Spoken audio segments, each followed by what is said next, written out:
Aber talagang ramdam na less than 1 month na lang po. Halalan na naman sa darating na Mayo kaya tuloy-tuloy na po ang pagdami ng pagtatanong ng mga kababayan natin.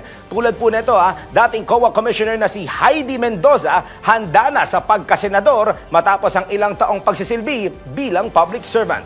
Alamin natin yan sa isa na namang Siyasat Presents DWIZ Track Record Report. IZ Track Record, pwede po bang paki-research kung sino si Heidi Mendoza? Maingay kasi ang pangalan niya ngayon sa social media dahil tumatakbo raw siyang senador.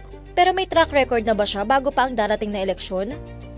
Talaga bang may nagawa na siya sa bayan? Alamin, iboto ang tama, itama ang boto. Siyasat presents DWIZ Track Record.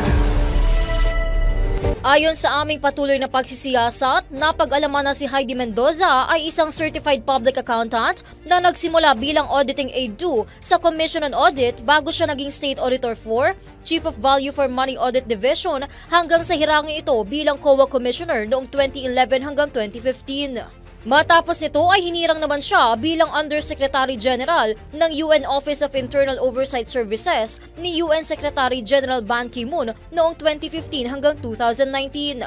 Sa mahigit 2 dekada ni Heidi Mendoza sa Commission on Audit, naging malaki ang kontribusyon niya sa pagkakadiskubre at pagsasapubliko sa mga nangyaring katiwalian sa gobyerno at tumistigo rin siya sa mga hearing dahilan para mapakulong ang mga tiwaling opisyal. Kaugnay nito ang sinabi ni Mendoza na maghain siya ng kanyang Certificate of Candidacy noong Oktubre upang tumakbo bilang senador na nais niyang tutukan ang pagbibigay ng kaalaman sa mga Pilipino tungkol sa budget literacy.